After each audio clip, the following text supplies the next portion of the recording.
Hi, I'm Don Banning, your host for this video tour of a very unique and interesting conservation organization.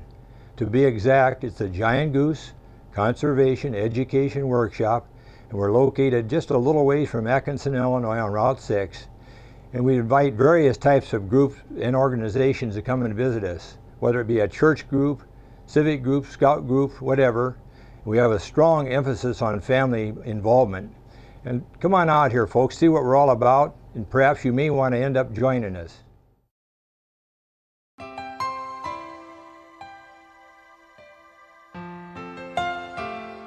A reclaimed strip mine area shown here in a photo from 1967 has been turned into a wonderful family-oriented nature learning center under the guidance of the Izaak Walton League.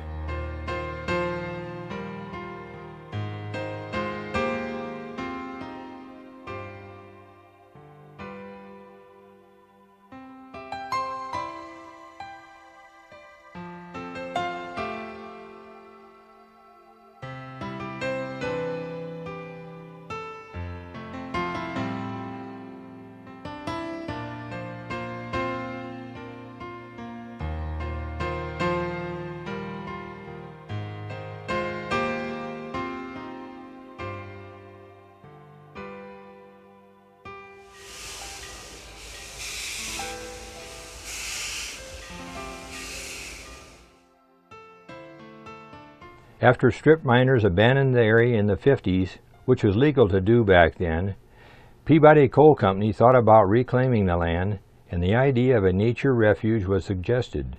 However, nothing happened until the Izaak Walton League began operation in the strip mine area, and the Giant Goose area came into being.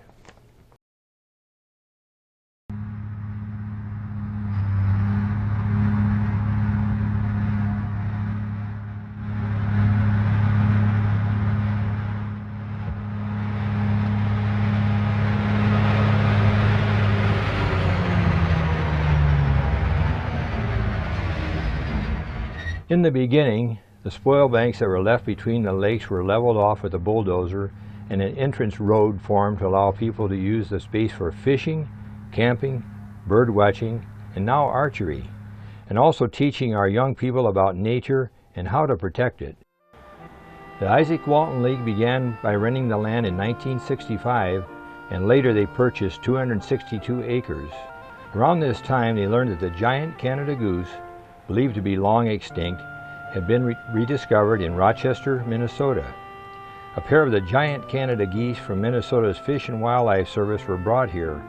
Because of the League's efforts, the goose population at this 262-acre conservation and education area has flourished. So much so that nationally they are no longer an endangered species. That's why we use the name Giant Goose Conservation Education Workshop.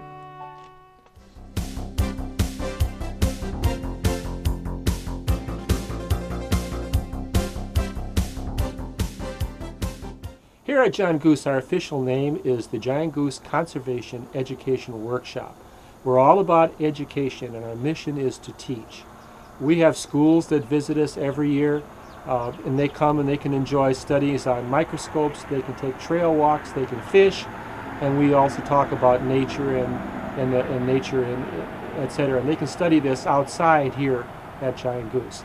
We're also about families. Giant Goose is a 262-acre facility with trails, lakes, etc. And so families can come out here and enjoy nature in the best possible way.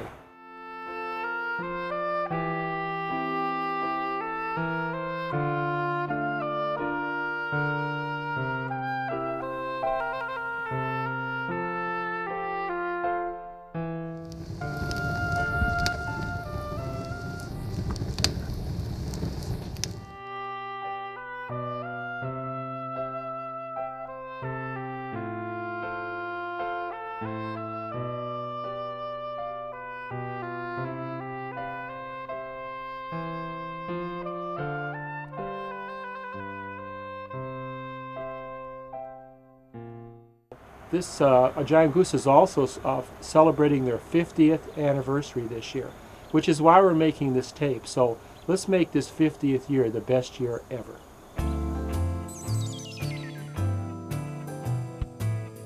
Nowhere will you find a better, more beautiful place for learning about and appreciating nature and the reclamation process that made it possible. A central area for camping was laid out. This space was named for Bill Besant, who did the bulldozing of the spoil banks, and trails were carved out of the trees. A small bridge was constructed over the water between two areas of land to connect a special teaching pathway that allows for hands-on learning about nature. The trail walks are one of the things that the young people love the most when they visit here, and they have fun while they are learning.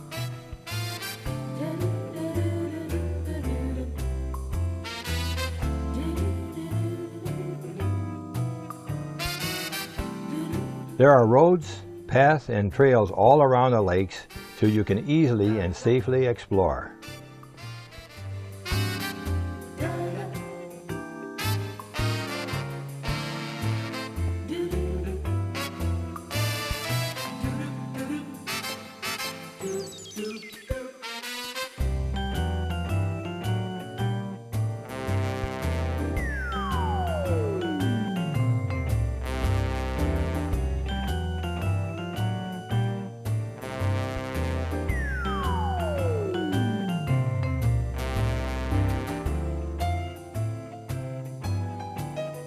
The deep holes left in the earth by the strip mining process quickly filled in with water, which created a series of narrow lakes. On the north side we have Lake Windisch, which was named for Leo Windisch, a very active early volunteer who helped with the early development of the club.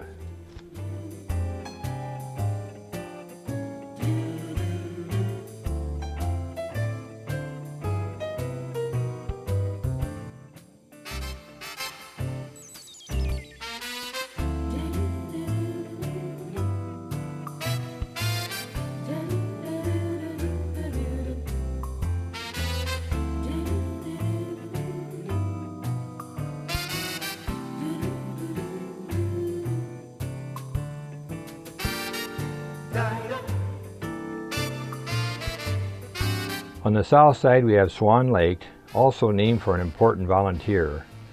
The map shows how many lakes were formed by the strip mining process.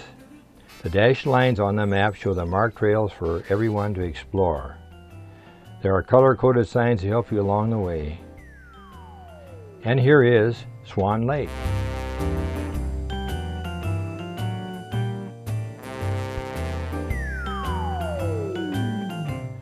Through the years, we encourage young people to attend our fishing and youth days at the Giant Goose. Those events were very well attended.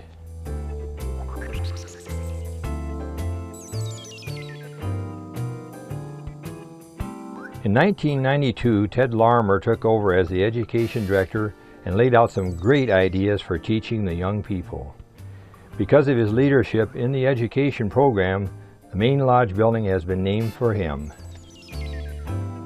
One year we had 1,200 youth attend the Giant Goose Conservation Education workshops, and we had a lot of field trips from local schools, etc.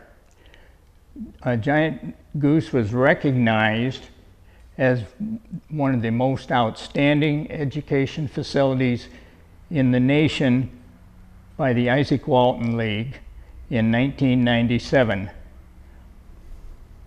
It presented the Robert C. O'Hare Memorial Award for the outstanding education program in the nation. There are 400 local chapters in the United States and that were eligible for this award, and Giant Goose won the award.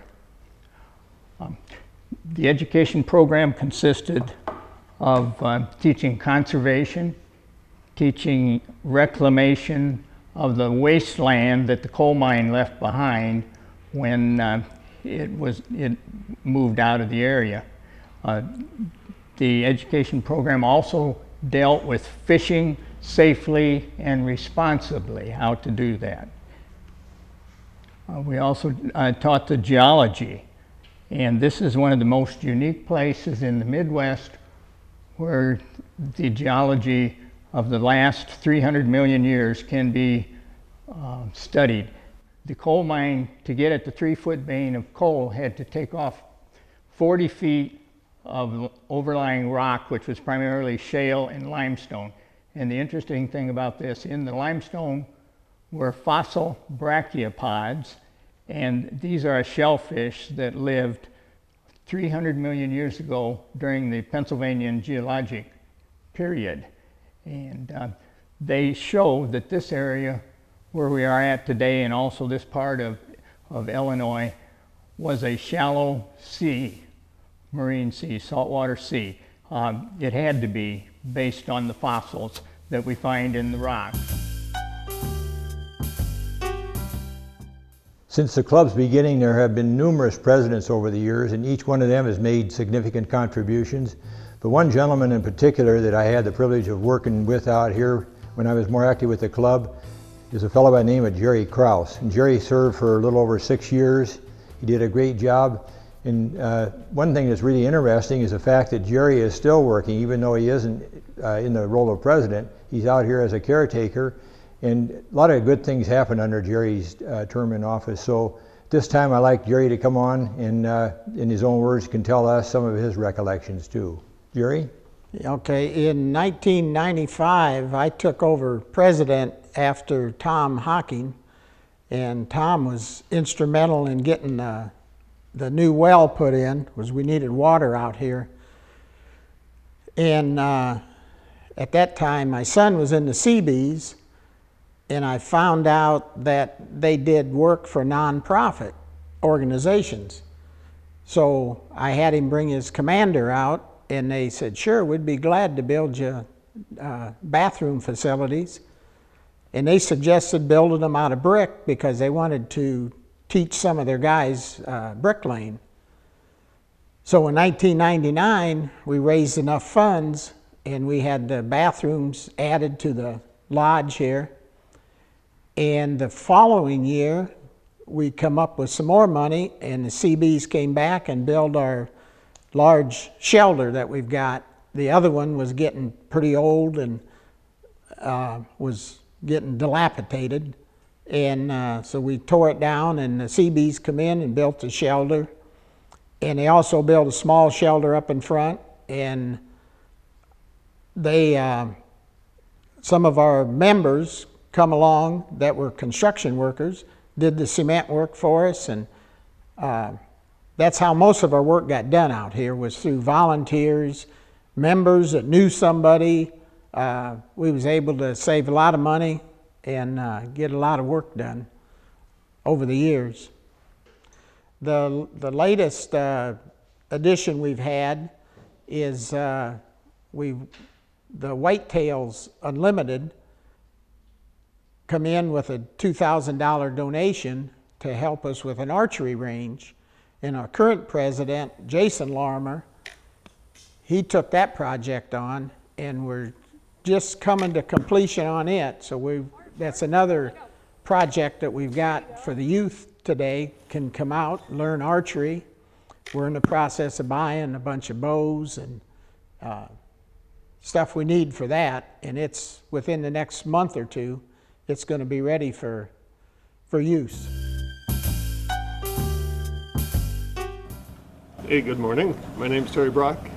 I do the trail walks out here at the Giant Goose. I'm a member, volunteer.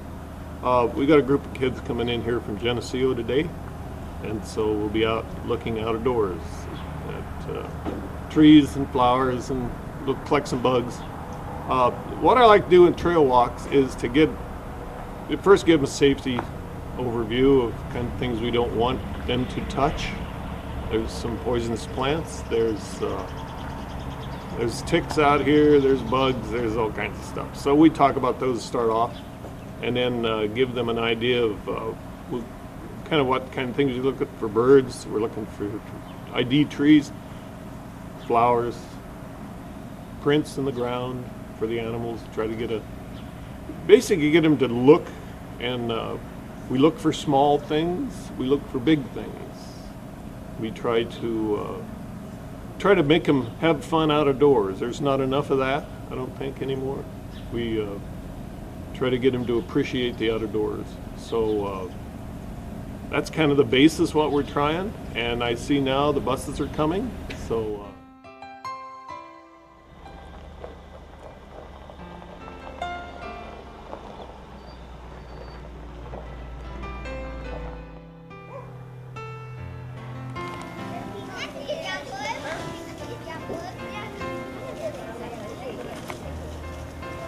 few things I'm going to tell you about, like poisonous plants and things you don't touch. But generally, it's you discover what it is. Travel down that dirt road, that gravel path. We're going to cross a bridge off to the right. When you get to the other side of the bridge, stop, because that's where we're going to really start this business, okay? Everybody got that? You all got water? You all got everything you need?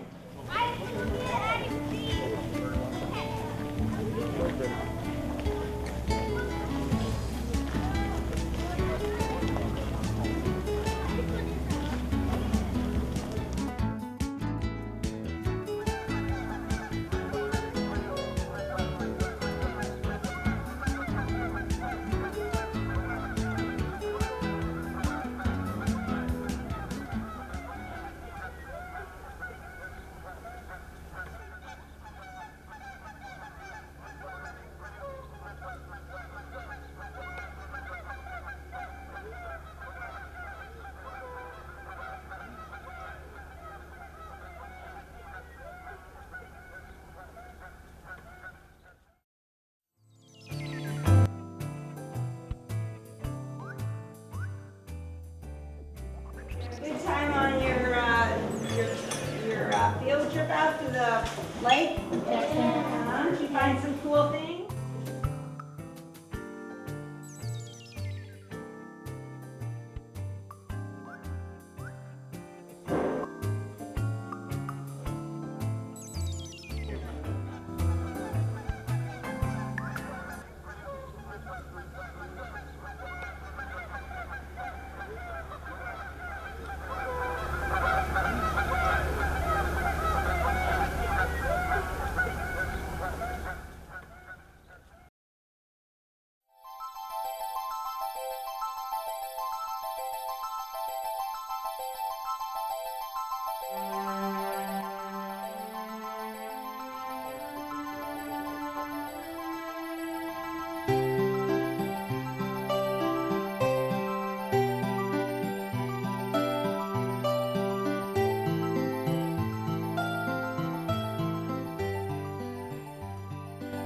Every one of you will receive one of these cups, and there's pieces of worm in here, and you only use one piece of worm. There's about 6 or 7 pieces of worm in here. These are dew worms, or some called night bones, and so that's what you'll be fishing for. Now, the fish that really like these are the 2 fish, I think you said it, bass and bluegill. Anyway, they have a large mouth. It's larger than the smallmouth. We hope you enjoyed finding out about the Giant Goose area, and we do hope that you will consider bringing your group of students, a church group, or a service organization to take advantage of the things to learn and the fun things to do at the Giant Goose Conservation Education Workshop. You can help us celebrate 50 years of conservation education with all of this outdoor fun. Fun for the entire family right here on Route 6. As the Giant Goose Club celebrates its 50th anniversary, it can look back with much pride on 5 decades of providing quality conservation, education, and recreation to countless folks. I'm really glad you could join me for this video tour, and thanks so much for being here, and hopefully you come out and see us sometime, folks.